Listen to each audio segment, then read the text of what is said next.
S mladým a veľmi aktívnym starostom obce Bajč sme sa v prvom pôroku rozprávali o plánoch samosprávy na rok 2026.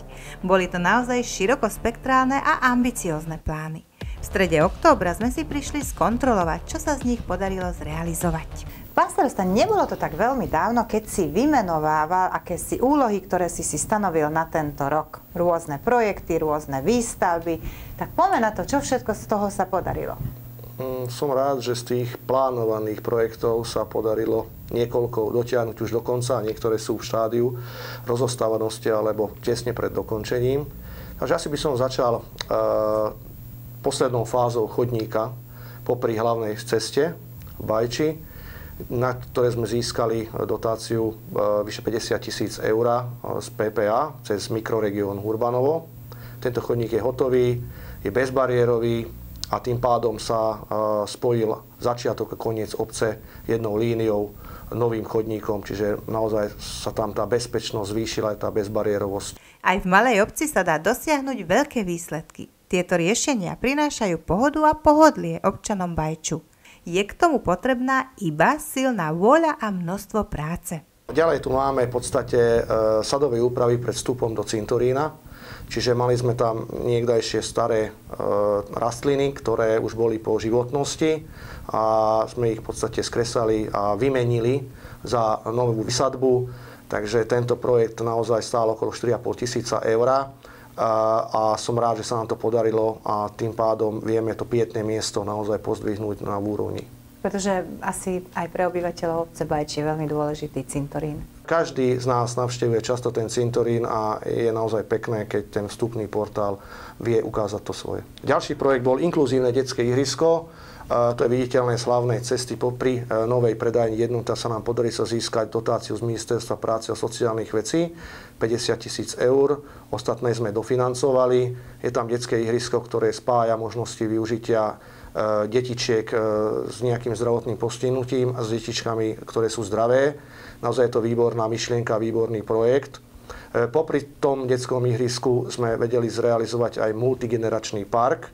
Na to sme získali dotáciu 8 000 eur z programu Obnova dediny a niečo sme dofinancovali, čiže tam prídu rodičia alebo starí rodičia s detičkami, tam si rodičia, deti alebo starky vedia sadnúť, odpočinúť, alebo počas nákupu, alebo po nákupe z Jednoty si tam vedia sadnúť a obkolesuje ich v podstate príroda, nová výsadba a hlavne sú to rastliny a stromy, ktoré sú tu zaužívané.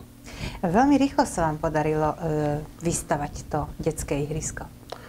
Áno, v podstate bolo to dobre naplánované a tým pádom som rád, že plán sme dodržali a mali sme tam malé nejaké prestoje kvôli počasiu, ale ináč to, čo sme chceli a časov, ako sme to chceli, ako sme si to nastavili, tak sa nám to aj podarilo. Hovorí, že ste aj dofinancovávali. V akej sume a čo? Pri detskom ihrisku sme dofinancovávali v podstate ako povinná spoluúčasť minimálne 10%, bolo to nad 10%. Vplyvom toho, že sa počas písania projektu a realizácie projektu zmenila výška DPH, čiže tam z vlastného rozpočtu sme tieto veci dofinancovávali pri všetkých projektoch, ktoré som doteraz spomenul. Rozpočet sa bavíme okolo 1,1-1,2 milióna, to sa hýbe samozrejme. Takže už 10% je z tých projektov, čo sa teraz realizuje. Áno, som rád. Naozaj v súčasnej situácii finančnej v samosprávach bez týchto projektov a bez úspešných projektov, tak by som to povedal, by rozvoj obce bol veľmi ťažký a skôr by som až povedal, že by stagnoval. Čo tá vaša nedávno postavená Jednota, celé to okolie je už skrášlené, veľmi to pomohlo rozvoju obce? Každopádne Jednota sa a jej okolie stalo novým centrom obce. Chcene, nechcene je to tak. Každý deň tu zastavuje niekoľko návštevníkov, občanov mimo obce Bajč, čiže naozaj sú to ľudia, ktorí len prechádzajú.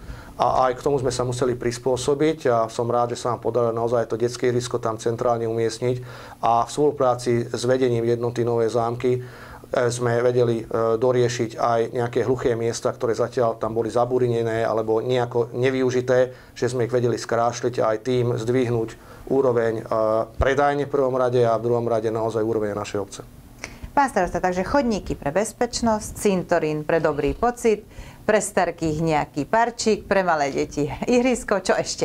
No, pokračovali sme počas prázdnin, nakoľko škôlka bola na zaslúžených letných prázdninách, tak sme vedeli spraviť prístupový chodník do škôlky, úplne nový, bezbariérový a bezpečný hlavne, lebo sme tam mali už problém s bezpečnosťou, nakoľko ten chodník mal svoj vek.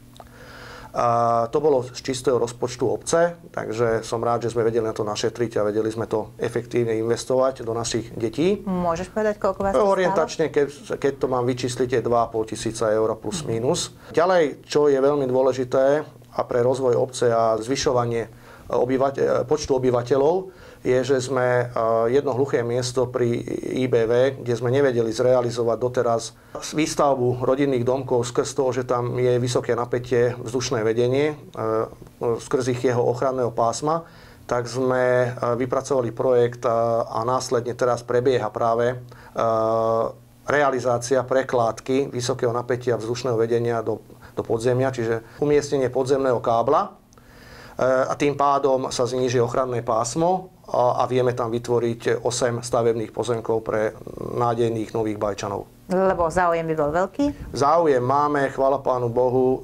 Netvrdím, že veľký, ale je vždy.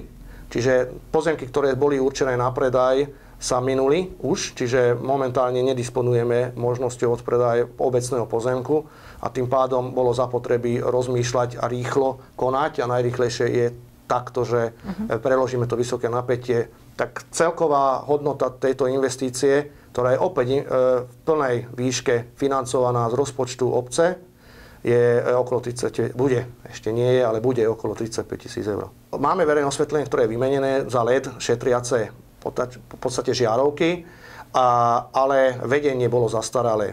Čiže vplyvom počasia, keď bol väčší vietor, silnejší dážď, tak tieto už neizolované drôty v podstate skratovali a systém sa vypol a zaskratoval, takže sme potrebovali toto riešiť a riešenie spolu s realizátorom sme načrtli a aj zrealizovali, takže sme vymenili kompletne prvú etapu káblovania, cca 2,2 km vedenia a tým pádom už neizolované káble sa vymenili za izolované a už by to malo byť bez problémov.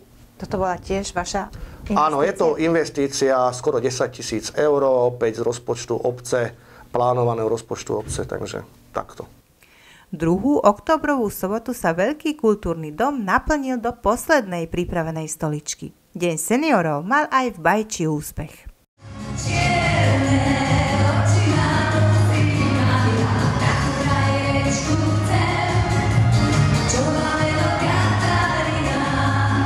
Píšeme 15. október, keď sme si dohodli túto návštevu u teba, ale ja som počula, že cez víkend ste tu mali plný kultúrny dom.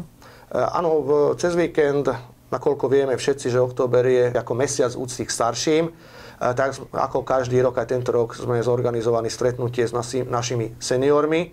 Pozvaní boli všetci seniori nad 62 rokov, prišlo ich 130. Mali sme po mojom príhovore gala program, môžem to tak sviatočnejšie nazvať. Začali detičky z materskej školy, deti zo miestnej základnej školy a následne bolo vystúpenie Sisy. Takto vyzerá veľmi dobrá spolupráca bývalého a súčasného vedenia dediny, keď spolu tancujú obaja čelní predstavitelia obce. Verím tomu, že všetci boli spokojní, následne po tomto gala programe dostali všetci občerstvenie a symbolickú v podstate poukážku do jednoty v rámci možností z rozpočtu obce.